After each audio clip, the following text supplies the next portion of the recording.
우리 앞뒤 좌우를 바라보시면서 한번 인사하겠습니다. 반갑습니다. 네, 잘 오셨습니다. 아멘. 많이 더우시죠? 자, 네. 저만 오늘은 유독 더운 것 같더라고요. 이상하게 오늘은 올 여름 들어서 제일 더운 날씨가 아니었나 개인적으로는 그렇게 생각을 하는데, 여러분들 건강 잘 챙기시고 또 이 더운 여름 또 주 안에서 승리하실 수 있기를 주님의 이름으로 축복합니다. 오늘 제목은 어쩌다 마주친 그대라는, 게 들으시면서 이제 깜짝 놀라시는 분들은 이제 고개를 끄덕끄덕 하시는 분들이 계시는데, 아마 이 제목을 듣고 어떠한 가수가 생각나셨다면 굉장히 이제 연배가 오래되신 분들, 제가 조사해봤어요. 이제 오늘 나오기 전에 도대체 이 노래가 언제 나왔나. 1982년 1월에 제가 83년생이거든요. 그렇죠? 제가 올해 44인데 저 45년 된 노래더라고요. 그러니까 이 제목을 듣고 그 가수를 먼저 떠올리셨다면, 연세는 말씀 안 드려도 어느 정도 이제 세상 알 만큼 아신 분들이라고 생각이 되는데, 오늘 제목을 어쩌다 마주친 그대라는 제목으로 좀 정해봤습니다. 우리가 삶을 살아가다 보면 어쩌다 일어난 일들로 인해서 인생이 변하는 경우를 종종 경험하고 또 보게 됩니다. 가수들을 보면 길을 걷다가 우연히 들렸던 노래 한 곡 때문에, 또 누군가를 기획사를 만나는 그 순간 때문에 인생이 변하기도 하고, 또 어떤 옛 인연을 만나서 또 인생이 변하기도 합니다. 혹은 계획에 전혀 없던 곳을 갔다가도 또 그 발견한 기회를 가지고 또 인생을 또 변화시키는 경험들을 종종 하게 되는데, 이제 세상 사람들은 이런 것을 가지고 무엇라 단정짓고 이야기하냐면 우연이다 혹은 운이 좋았다라고 이야기를 합니다. 1928년에 영국의 미생물 학자였던 알렉산더 플레밍이라는 사람이 있어요. 미생물학을 연구하던 학자인데, 이제 포도상 구균을 이제 연구를 했다라고 합니다. 근데 이제 연구가 잘 안 돼서 그냥 이제 두고 좀 휴가를 떠나야겠다라고 해서 이제 휴가를 갔는데, 이 연구를 하던 것을 정리를 잘 안 한 거, 이게 배양기 접시를 덮지 않고 갔다 이제 휴가를 다녀오게 되었습니다. 그래서 근데 휴가에서 돌아오다 보니까 연구하던 것이 조금 이상한 거예요. 그래서 보니까 공기 중에 떠돌던 푸른 곰팡이 포자가 그 연구하던 그 배양기에 딱 앉는 모습을 보게 됩니다. 그래서 빨리 치워야겠다라고 생각을 하다가, 근데 보니까 이 푸른 곰팡이가 자란 주변에 이 포도상구균이 녹아 있는 것을 우연히 발견하게 되었다라고 해요. 그래서 이 사건을 계기로 이 사람이 연구를 계속해서 무엇이 발명되게 되었냐면, 인류를 구한 최초의 항생제 페니실린이 이 계기를 통해서 이제 발견이 되었다라고 합니다. 그러니까 만약에 이 사람이 휴가를 가지 않았다면, 또 휴가를 가도 요 연구하던 것을 잘 정리하고 갔다면, 혹은 돌아와서 먼지가 쌓여 있는 거 보고 빨리 이렇게 제거를 했다면, 과연 인류를 구한 최초의 항생제가 탄생할 수 있었을까라는 이야기들을 많은 세상의 사람들이 합니다. 그래서 이것을 세상 사람들은 뭐라고 이야기하냐면, 인류의 역사상 가장 운이 좋은 우연한 실수다라고도 이야기한다고 합니다. 그런데 여러분, 우리가요 이 사건을 만약에 우주 만물을 다스리시는 하나님의 관점에서 이 오늘 일어났던 사건을 본다면, 이게 과연 항생제가 발견된 이 사건을 하나님도 그냥 우연으로, 여러분 실수로 이렇게 이야기하실까요? 아니면 수억 명의 생명을 살리기 위해서 하나님께서 플레밍의 어떤 사소한 실수, 또 푸른 곰팡이에 날아가는 것까지 다 계산하셔서 그 계산한 것을 통해서 섭리를 이루신 하나님의 계획일까요? 오늘 우리가 함께 읽었던 이 룻기 2장의 본문도요, 어떻게 보면 참 어쩌다 일어난 일들로 그냥 채워져 있는 것이 룻기 2장의 말씀입니다. 어쩌다 보니 남편을 잃게 되었고, 어쩌다 보니 시어머니 나오미를 따라서 이방 땅 베들레헴까지 오게 됐고요. 어쩌다 보니까 하루 먹을 것이 없어서 이삭을 주우러 밖으로 나가게 됩니다. 그러니까 어쩌다 오늘 일들이 이렇게 다 시작이 되는 거예요. 이 어쩌다라는 말이 이제 우연이랑 같은 뉘앙스로 우리가 사용을 하거든요.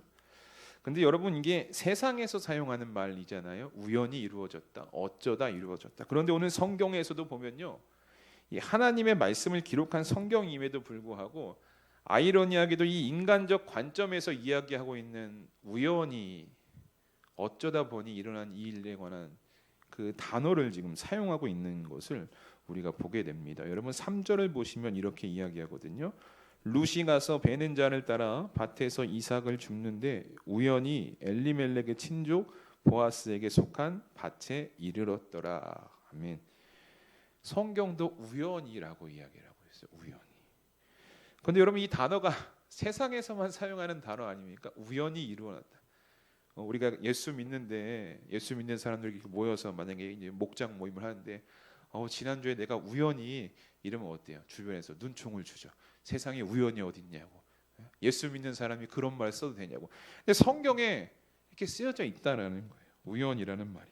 그러면 이 하나님의 섭리 속에서 우연이라는 것을 여러분들은 어떻게 생각하십니까? 오늘 정말 룻에게 일어난 이 일들이 일련의 사건들이 정말 어쩌다가 우연히 일어난 일들인지 아니면은 그 우연 뒤에 누군가의 역사가 일어난 것인지 오늘 말씀 속에서 우리가 함께 나눠보면서 좀 살펴보고자 하는데 오늘은 룻기입니다. 사사 시대에 일어났던 사건 하나를 성경으로 이제 기록하고 있는 것인데 이제 앞서 내용을 보면 이제 엘리멜렉이 기근으로 인해서 베들레헴 떠나고 모압으로 갑니다.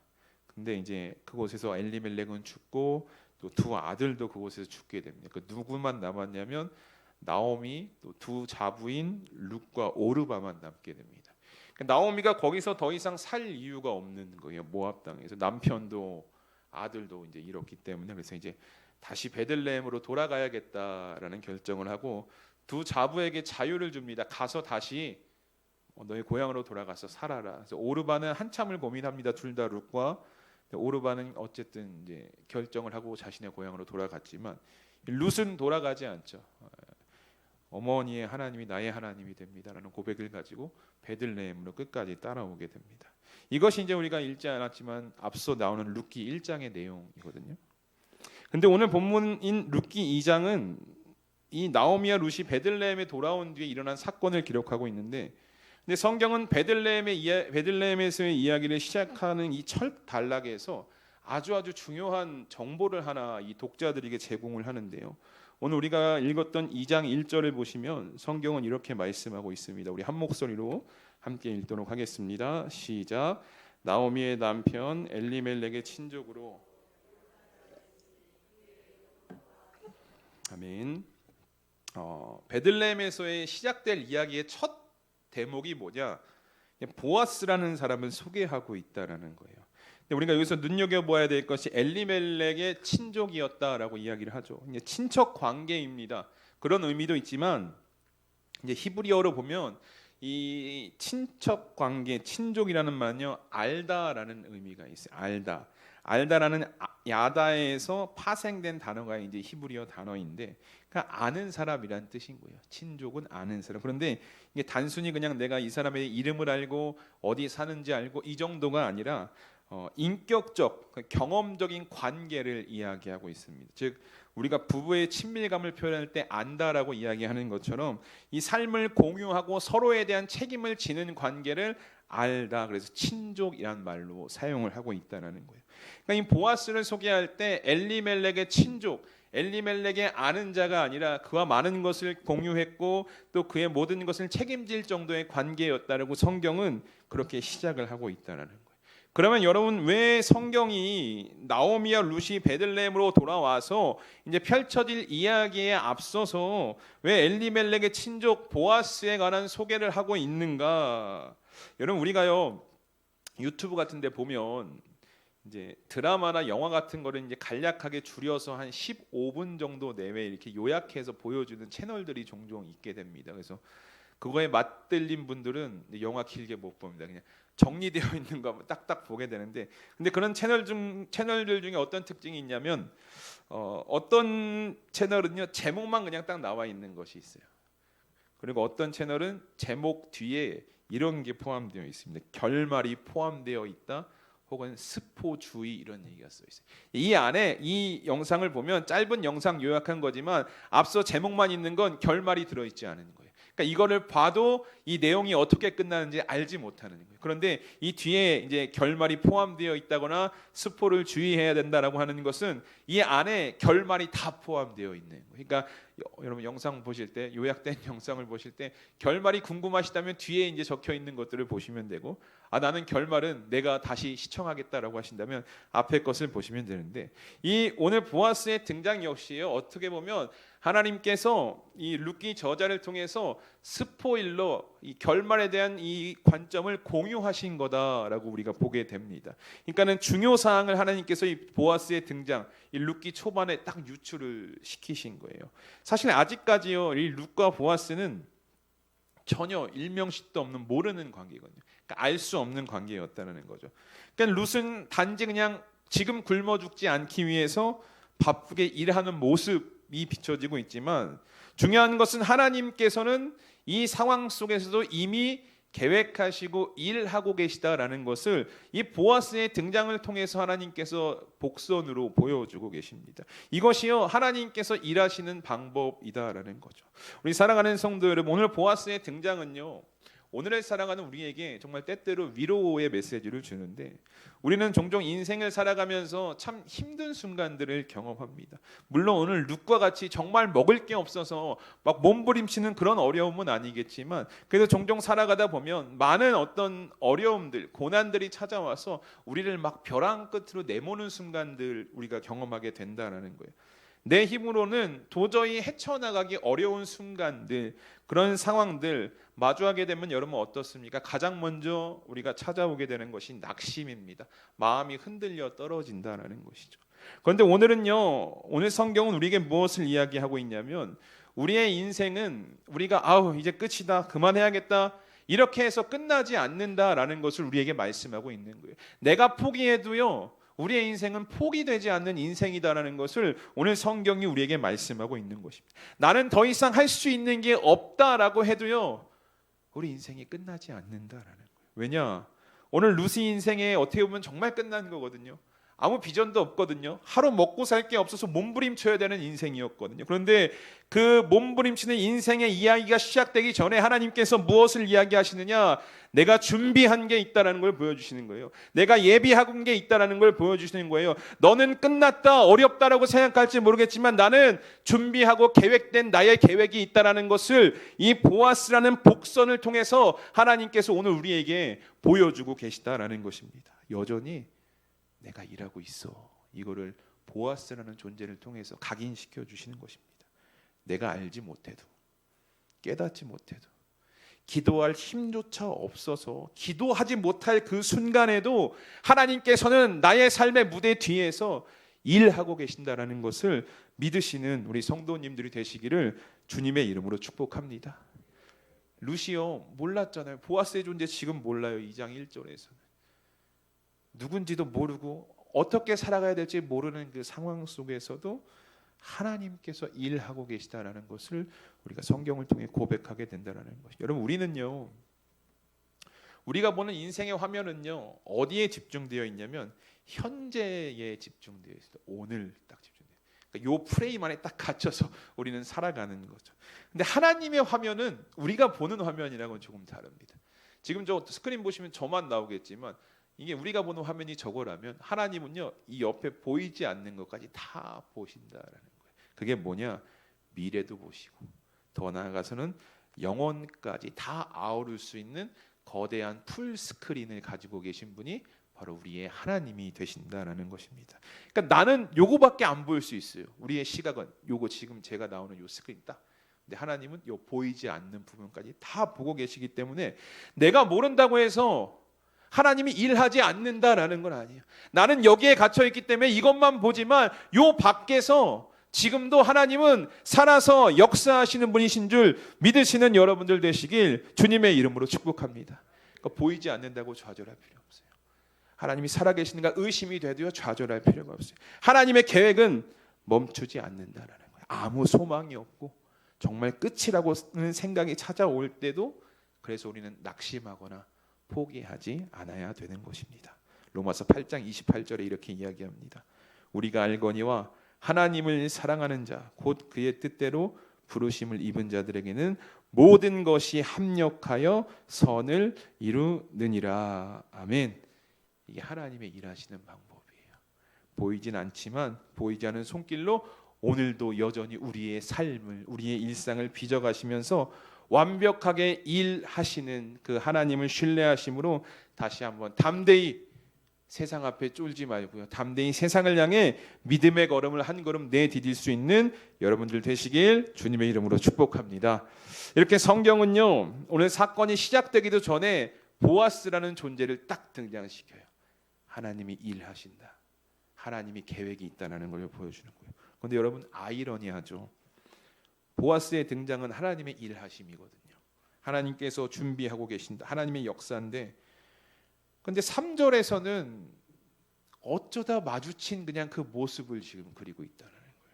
3절을 다시 한번 보시면요, 이렇게 이야기합니다. 룻이 가서 베는 잔을 따라 밭에서 이삭을 줍는데 우연히 엘리멜렉의 친족 보아스에게 속한 밭에 이르렀더라. 아멘. 1절에서는 분명히 보아스의 존재를 등장시키시면서 하나님이, 야, 내가 계획이 있어, 내가 룻의 인생에 중대한 계획을 가지고 있어, 내가 일하고 있어, 이렇게 말씀하셨거든요. 근데 3절에 와서는 우연히라는 이야기를 성경이 하고 있다는 거예요. 이 베들레헴으로 나오며 룻이 돌아옵니다. 돌아왔는데 먹고 살 걱정이 가장 큰 문제인 거예요. 그래서 이제 룻이 나오미 시어머니한테 이제 먹고 살아야 되니까 밭에 나가서 추수할 때 가서 이삭을 좀 주워 오겠습니다라는 허락을 받고 나가게 됩니다. 룻의 신부는요, 가난한 이방 여성이잖아요. 모압 출신이기 때문에 이방 여성으로 지금 이스라엘 공동체에 이제 들어오게 된 건데, 그러니까 이 어떻게 보면 추수의 현장에서 가장 밑바닥이 누구냐, 바로 이 룻의 인생이었다라는 거예요. 물론 이제 레위기 23장 22절을 보면 이 추수하는 밭에 가서 이삭을 주울 수 있는 것이 율법적으로 하나님께서 허용하신 법이 있거든요. 그래서 말씀을 보시면 이렇게 이야기합니다. 우리 스크린 보시면서 함께 읽어보도록 하겠습니다. 레위기 23장 22절입니다. 시작. 너의 땅에 곡물을 벨 때에 밭 모퉁이까지 다 베지 말며 떨어진 것을 줍지 말고 그것을 가난한 자와 거류민을 위하여 남겨두라. 나는 너희의 하나님 여호와이니라. 아멘. 하나님께서 주신 명령이에요. 이스라엘 백성들한테 너희 가나안 땅 들어가서 내가 준 땅에서 내가 준 축복 받으며 살 건데 그때 추수할 때가 되면 다 추수하지 말라. 끝까지 박박해서 다 가져가지 말라는 거. 왜냐? 거류민들이 있다는 거예요. 거류민들이 있고 나그네들이 있으니까 그들을 위해 남겨둬야 돼. 너희도 애굽 땅에서 나그네였지 않냐? 이 말씀을 하시면서 이 율법을 주신 건데, 그러니까 이것을 근거로 보면 룻도 어느 정도 이제 모퉁이에 있는 이삭을 가져갈 수 있는 권리는 가지고 있다라고 생각을 할 수가 있거든요. 그런데 이것도 언제까지나 이스라엘 공동체에서 무엇으로 인정받아야 갈 수 있냐면 거류민으로 인정받을 때 이것을 가져갈 수 있는 자격이 되는 거예요. 근데 만약 오늘 룻이 나갔는데 거류민으로 인정이 안 되면 이것은 이삭을 주울 수 있는 권리를 내세울 수 없을 뿐더러 뭘 해야 되냐? 가져가라라는 허용이 있어야 이제 가져갈 수 있는. 그러니까 너무나 어려운 지금 상황 가운데 룻이 나아가게 되었다는 것이죠. 근데 이런 현실을 우리가 룻을 처음 본 보아스의 반응에서도 여러분 살펴볼 수가 있게 되는데 5절을 보시면 이렇게 이야기를 합니다. 보아스가 베는 자들을 거느린 사환에게 이르되 이는 누구의 소녀냐 하니. 아멘. 룻이 이제 보아스가 룻을 처음 딱 보는 거예요. 밭에 왔는데 평소처럼 출근을 했는데 처음 보는 어린 소녀가 막 이게 열심히 땀을 뻘뻘 흘리고 있으니까 사환에게 물어봅니다. 이는 누구냐, 누구의 소녀냐. 이제 뭘 물어본 거냐면 룻의 정체성, 룻의 소속을 지금 물어보고 있는 거예요. 이는 룻을 공동체에서 즉시 배제하는 것도 아니고 그렇다고 막 환대하는 것도 아닌 어중간하게 지금 이 스탠스를 지금 보아스가 취하고 있는 것이거든요. 그러니까는 낯선 이방 여성이긴 한데 이 바로 공동체 소속인 거류민으로 받아들이진 않았다라는 것을 보아스의 행동에서 우리가 보게 된다는 거죠. 왜냐하면 이 구약에서는 이방인을 지칭할 때는 여러분 두 가지 단어를 씁니다. 하나는 게르라는 단어고 하나는 노크리라는 단어예요. 근데 이 두 가지는 사실 공통점은 이방인을 칭할 때 이 두 단어를 써요. 게르, 노크리. 근데 게르는 어떤 의미냐면 본토인, 그러니까 어떻게 보면 이스라엘 백성들과 함께 거주하면서 그 공동체 안에서 율법의 보호를 받는 거류민을 뜻할 때는 게르라고 이야기를 합니다. 그런데 그런 다음에 노크리는 뭐냐? 언어와 문화가 완전히 다른 거예요. 그러니까 혈연적으로 이질적이고 배타적 어떤 그 상징성을 지닌 외인, 낯선 자를 뜻할 때는 노크리라는 단어를 씁니다. 그래서 이 이방인을 뜻할 때는 이 두 단어, 공동체에 소속된 자는 게르라고 하고 소속되어 있지 않은 이방인이지만 완전히 다른 모습을 가진 자들은 노크리라고 하는데, 근데 이스라엘 공동체의 입장에서는요, 이 모압 출신들은 이 모압 출신의 노크리는요 굉장히 위험한 존재들이었어요. 왜냐하면 공동체의 순수성을 위협한다라는 것을 이들이 느끼고 있었기 때문에 모압 출신의 노크리 이방인이 왔다 하면 이들은 일단은 경계를 하는 겁니다. 여러분 잠언에서 보면 이 공동체와 가정을 파괴하는 그 지칭을 음녀로 이렇게 사용하는 것을 보게 되는데, 이 음녀라는 단어를 사용할 때 어떤 히브리어 단어가 사용되어지냐면 바로 이 노크리아라는 단어가 사용되었어요. 요 동일한 단어인 거죠. 그러니까 요 단어가 사용되어 될 정도로 이 노크리는요 이스라엘 공동체에는 굉장히 위협하고 또 배척해야 될 존재가 바로 이 노크리였습니다. 즉 룻을 처음 본 보아스의 이런 행동을 보면 아니 뭘 저렇게 까다롭게 여기 모퉁이에서 이삭 주워가는 걸 가지고 뭐 공동체에 소속이 됐냐 소속이 안 됐냐 우리가 이렇게 생각할 수 있지만, 이게 어떻게 보면은 율법적인 면에서만 본다면 지금 보아스의 행동은요 굉장히 칭찬받아야 될 행동이었다는. 왜냐하면 모압 출신인 룻이 공동체의 어떤 존재인지 아직 파악이 안 됐기 때문에 경계를 하는 모습은 칭찬받아야 된다는 거예요. 그런데 여러분 참 재밌는 것은 우리가 오늘 읽지는 않았지만요 10절을 보시면, 오늘 본문 2장 10절을 보시면 룻이 이렇게 고백하는 것을 보게 되거든요. 우리 10절 말씀 함께 읽어보도록 하겠습니다. 시작. 룻이 엎드려 얼굴을 땅에 대고 절하며 그에게 이르되 나는 이방 여인이거늘 당신이 어찌하여 내게 은혜를 베푸시며 나를 돌보시나이까 하니. 아멘. 이제 룻이 보아스 앞에 엎드려서 고백하는 거예요. 근데 여기서 룻이 지금 뭐라고 고백하냐면 나는 이방 여인이다라고 이야기하는데, 여기서 이방 여인 할 때 단어를 뭘 썼냐면 노크리를 쓴 거예요. 게르가 아니라 나는 노크리입니다라는 단어를 썼다는 거예요. 즉 룻도요 스스로 자신이 아직 이스라엘 공동체 안에 들어와서 융화된 율법의 보호를 받는 자가 아님을 알고 있었다라는 거예요. 이렇게 고백하는 것을 볼 때 오늘 보아스의 행동은 어떻게 보면 막 까다롭고 이런 게 아니라 공동체를 지키고 공동체를 살리기 위한 믿음의 행동으로 우리가 볼 수 있게 되는 것입니다. 다시 3절로 돌아가면 이런 신분이 확실치 않은 상황이었잖아요. 이런 상황에서 룻이요 나오미를 위해서 이삭을 줍기 위해 지금 이스라엘 공동체 안으로 들어오려고 노력을 하는 거예요. 어찌 됐든 게르로 여기든 노크리로 여기든 일단은 먹고 살아야 되니까. 그래서 딱 들어왔는데, 근데 여기서 우리는 앞서도 이야기 드렸지만 참 성경과 맞지 않는 모습이 하나 발견되게 됩니다. 바로 3절에 나오는 우연이라는 단어예요. 여러분 제가 질문 하나 드리겠습니다. 우리 인생에 우연이라는 것이 여러분 있습니까? 우연이라는 것이 있을까요? 아니면 있다고 여러분들 혹시 생각하십니까? 이 질문에 대해서 먼저 답을 드리고 시작하자면, 우리 인생에는요 우연처럼 보이는 순간들이 분명히 있습니다. 우연처럼 보이는 순간들. 그러나 진짜 의미의 우연은 하나님과 무관하게 일어나지 않는다라는 것을 우리 그리스도인들은 고백할 수 있어야 합니다. 그러면 왜 3절에 그것도 하나님의 말씀의 성경인 이 3절에 우연이라고 기록하고 있을까요? 말씀을 읽는데 이 부분이 계속 걸리는 거예요. 그래서 이거 준비해서 함께 성도님들과 말씀을 나눠야겠다라고 했는데, 그 이유는 뭐냐면 이 우연이라고 표현된 이 표현은요 하나님의 시선으로 바라보는 것이 아니라 철저하게 룻의 시선으로 지금 기록된 단어라는 거예요. 우연이 인간의 시선에서 기록된 단어다라는 거죠. 여러분 생각해 보세요. 룻이요 지금 이삭을 주스러 갔을 때 그 밭이 누구의 밭인지 알고 갔습니까? 모르고 갔다라는 거예요. 정보도 없어.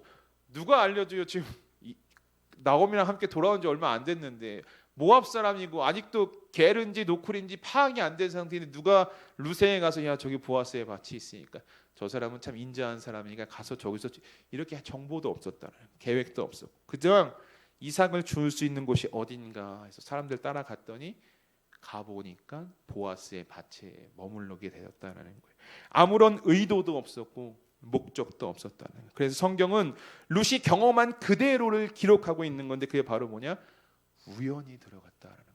인간의 시각에서 인간의 입장에서 룻의 시선에서 이 모든 사건 내가 지금 보아스의 밭에 이르는 건 우연이라는 것 말고는 지금 표현이 안 되는 거예요. 인간의 입장. 그래서 성경에서 룻의 저자가 이 룻의 시선으로 우연이라는 현장의 언어를 사용했다라는 것이죠. 그런데 여러분 성경은요 이 우연히에서 멈추지 않고 뭘 또 하나 이야기하냐면 4절에 보니까 또 다른 사건에 대해서 하나 이야기하는데 우리 4절 말씀 함께 읽어보도록 하겠습니다. 시작. 마침 보아스가 베들레헴에서부터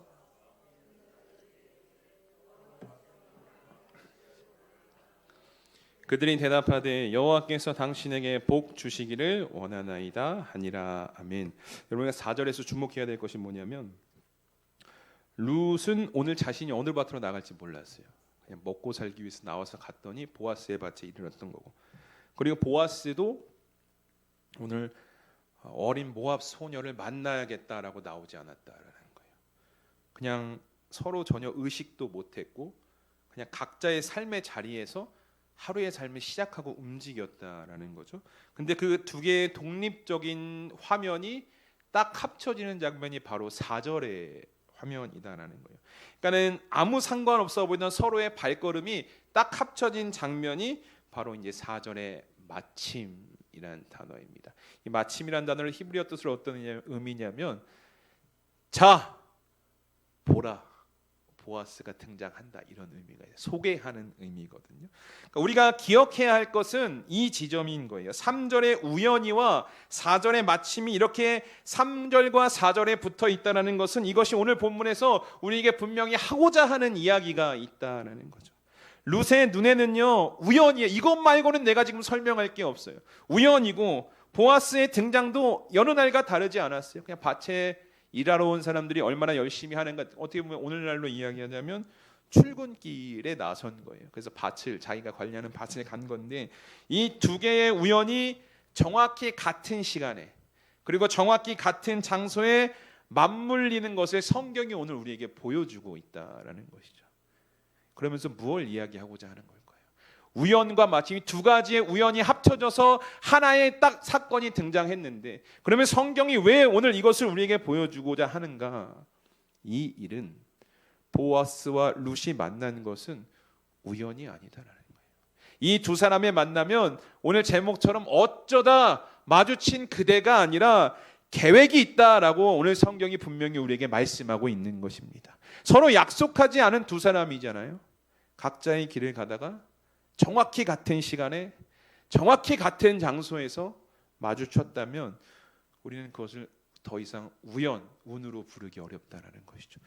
누군가가 그 뒤에서 설계하고 계획한 대로 이루어졌다라고 우리가 고백할 수 있게 되는 것입니다. 잠언 16장 33절에요. 여러분 이렇게 이야기를 합니다. 제비는 사람이 뽑으나 모든 일을 작정하기는 여호와께 있느니라. 아멘. 아멘이십니까? 사람의 눈에는요 무작위로 보이는 일조차 하나님의 손 안에서 보면 다 계획되어 있다는 거예요. 다 계획되고 정해져 있다라는 말씀입니다. 오늘 룻과 보아스의 만남도 마찬가지예요. 성경은 우연히라는 단어를 써가면서까지도 우리에게 이야기하고자 하는 것은 이 두 사람은 하나님의 시간표 아래에서 하나님이 정하신 때에 분명한 만남을 갖게 되었다라는 것을 강조하고 있다는 거예요. 이 우연히와 마침이 함께 놓였다라는 사실 자체가 우리의 눈에는 인간의 눈에는 우연이라고밖에 표현할 수는 없지만 하나님의 보시기에는 모든 것이 섭리요 계획이었다라는 것을 오늘 우리에게 말씀하고 있다라는 것입니다. 그렇습니다. 우리가 볼 때는요 그저 어떻게 보면 참 신기한 타이밍처럼 보이기도 합니다. 오늘 제목처럼 어쩌다 보니까 마주친 그대의 모습일 수도 있을 것 같습니다. 그러나 하나님은 우리의 인생 가운데 이런 수많은 우연들과 같은 일들을 통해서 무엇을 이루시냐? 당신의 필연적 섭리, 하나님의 계획을 이뤄가시는 줄 믿으시는 우리 성도님들이 되시기를 주님의 이름으로 축복합니다. 아직도 여러분 보아스와 룻의 만남이 이제는 어쩌다 마주친 모습으로 보이진 않으시죠? 다 하나님의 계획 안에서 만나게 됐다.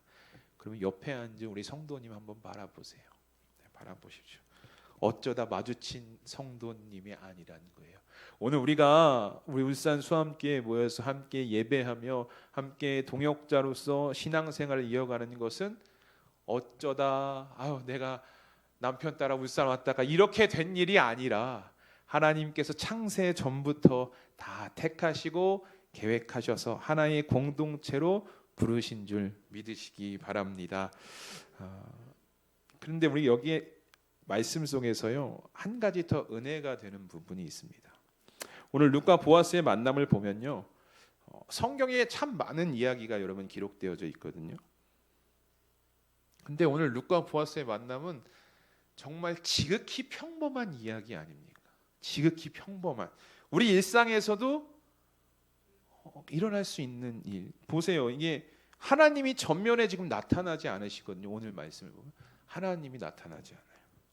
또 출애굽한 이스라엘 백성들이 막 경험했던 불기둥이 보이고 구름 기둥이 막 인도하고 하늘에서 만나와 메추라기가 내리는 기적들 없습니다. 그냥 정말 평범한 일상이었어요. 배가 고파서 이삭 줍으러 밖에 나왔고 주우러 나와서 마침 밭에 가니까 그 밭이 엘리멜렉의 친족 보아스의 밭이었고 마침 거기서 또 기업 물을 자인 보아스를 만나게 되고 그러니까 너무나 평범한 일들이 오늘 이야기의 중심이라는 거예요. 그런데 여기서 은혜가 되는 것이 뭐냐면 말씀을 준비하면서 하나님께서는 이 평범한 일상 속에서도 여전히 일하고 계시고 평범함 속에서도 여전히 개입하시고 역사하신다라는 사실이 말씀을 준비하는 가운데 은혜로 다가오게 되었습니다. 오늘 우리의 삶도 보면 평범하시잖아요. 그렇죠? 아침에 눈 떠서 출근하고 퇴근하고 또 때 되면 교회에 와서 신앙생활하고 우리의 인생도 어떻게 보면 매일같이 막 구름 기둥이 나타나고 불 기둥이 나타나고 하늘에서 만나와 메추라기 이런 기적적인 일들이 있으면 좋겠지만 사실 그건 많지 않죠. 그런 일들이 막 눈앞에 매일같이 나타나지 않고 우리는 그냥 지극히 평범한 일상에서 저희가 살아가고 있습니다. 그런데 감사해야 할 것은 이 평범한 일상 속에서도 여전히 하나님은 살아계시다. 여전히 하나님이 나를 위해 일하고 계시다라는 것을 오늘 말씀을 통해 우리가 발견하게 된다라는 것입니다. 그러니까 기적과 같은 일들이 생겨야만 하나님이 나를 보호하시는구나, 하나님이 나를 지키시는구나, 나를 도우시는구나 이게 아니라 매일 같은 평범한 일상 아침에 눈 뜨고 출근하고 퇴근하는 이런 일상 속에서도 하나님은 여전히 일하고 계신다라는 것을 믿으시는 여러분들 되시길 주님의 이름으로 축복합니다. 그러니까 우리가 이때를 살아가면 또 마침 하나님의 그때가 딱 오면 오늘 룻과 보아스의 만남처럼 우리의 삶에도 하나님의 계획이 그 타이밍 맞게 역사하는 놀라운 그 순간들 기적과도 같은 일들을 우리가 경험할 수 있게 된다라는 것입니다.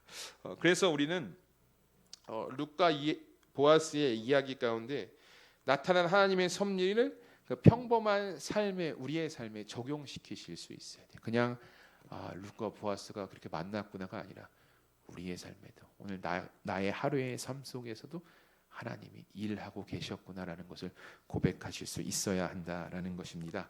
말씀을 정리합니다. 우리 사랑하는 수함교회 성도 여러분, 오늘 본문이 우리에게 전하는 메시지는 명확합니다. 우리의 인생에는 결코 어쩌다 우연히 일어나는 그런 우연이란 없다라는 거예요. 오늘 우리가 이 자리에 나와 하나님을 예배하고 또 예수 그리스도를 통해 복음을 받고 구원받은 하나님의 자녀로 살아가고 있는 이 놀라운 사실도 그냥 어쩌다 일어난 일이 아니라 창세 전부터 우리를 향해 품으셨던 그 하나님의 정교하고 완벽한 계획 아래에서 오늘까지 우리가 살아왔다라는 것입니다. 그래서 우리는 기억해야 합니다. 오늘 그 하나님께서 여전히 그 평범해 보이는 우리의 삶의 무대에서 세밀한 손길로 일하시고 역사하고 계신다라는 거예요. 여러분들 가족 구원을 위해서 많이 기도하고 계시지 않습니까? 하나님의 때에 지금도 일을 하고 계시는 거예요. 언제까지 해야 되나? 그래도 하십시오. 왜냐하면 하나님이 일을 하고 계시잖아요. 그리고 그 하나님의 때에 분명한 계기를 통해서 역사하셔서 룻과 보아스가 만나서 놀라운 은혜가 일어났던 것처럼 우리의 삶에도 그런 일들이 다 하나님의 때에 예비되어 있다라는 것입니다. 모든 것이 완성되어지는 마침의 때를 준비하시는 그 하나님의 신실하심을 여러분 신뢰하셨으면 좋겠고요. 평범해 보일지라도 주어진 자리와 환경에서 매일같이 하나님을 기대하실 수 있는 우리 수암교회 성도님들이 되시기를 주님의 이름으로 축복합니다. 이 말씀을 기억하면서 이 시간 함께 기도하기 원합니다.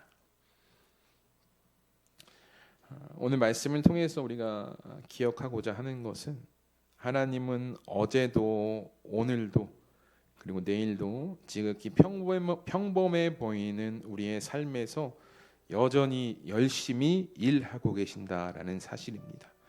우리의 눈에는 우연처럼 어쩌다 마주친 일처럼 보일진 모르지만 그 뒤에서 여전히 세밀하게 일하고 계시는 그 하나님의 손을 우리는 오늘 룻기의 말씀을 통해서 바라볼 수 있어야 합니다. 우리가 이 시간 함께 기도하기 원하는 것은 우리의 인생에 결코 무의미한 우연이 없음을 믿음으로 고백하는 성도가 되기를 소망합니다.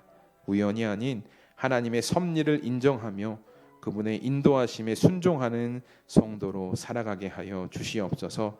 하루하루를 우연에 맡기지 않게 하시고 오직 나를 위해 오늘도 여전히 일하시는 하나님께 우리의 인생 전부를 의탁하는 성도로 살아가게 하여 주시옵소서 하고 우리 오늘 말씀을 기억하시면서 합심해서 함께 기도하며 나아가도록 하겠습니다. 다 함께 기도합니다. 하나님 감사합니다. 오늘도 우리를 기억하사 이 수요 예배의 자리로 불러주시고 함께 하나님을 예배하는 이 예배의 자리에서 귀한 하나님의 말씀을 들을 수 있도록 은혜 주신 것 주님 감사를 드립니다. 하나님 오늘 말씀을 통해서 여전히 우리의 삶에도 지금도 일하고 계시는 그 하나님의 은혜의 손길을 우리가 믿음으로 바라보게 됩니다. 지극히 평범한 일상일지라도 그 뒤에서 하나님은 역사하시고 일하시고 하나님의 때를 준비해 나가고 계신다라는 것을 오늘 룻과 보아스의 말씀을 통해서 우리가 믿음으로 고백하게 됩니다. 우리가 살아가는 삶의 순간은 우연도 어쩌다도 아니라 모든 것이 하나님의 계획 아래 이루어지고 있음을 이 시간 믿음으로 고백하며 그 하나님을 신뢰하며 살아갈 수 있는 성도로 살아가게 하여 주시옵소서. 우리의 인생에 결코 무의미한 우연이 없다라는 것을 이 시간 믿음으로 고백하며 우연이 아니라 내 인생에 하나님의 역사와 하나님의 섭리가 매 순간 살아있다라는 믿음의 고백을 붙들고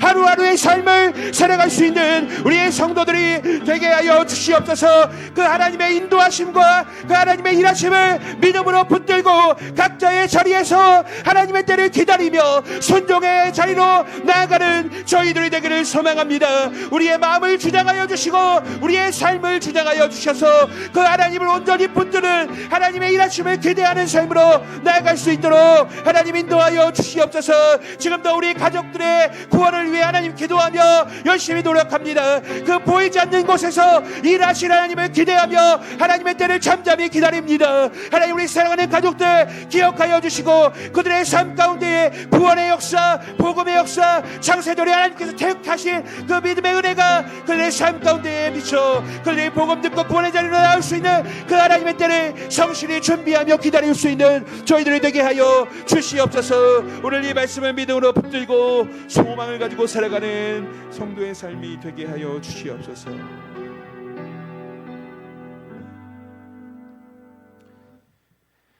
하나님 감사합니다.